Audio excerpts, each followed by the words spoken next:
anunciamos, hermanos, una buena noticia, una gran alegría para todo el pueblo. Escuchen la voz del corazón, lleno de gozo.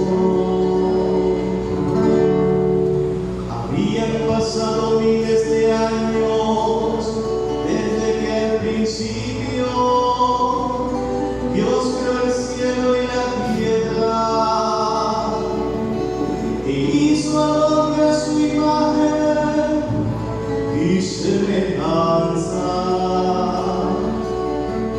Y miles de años desde que cesó el diluvio y el Altísimo hizo resplandecer el arco iris, signo de alianza y de paz.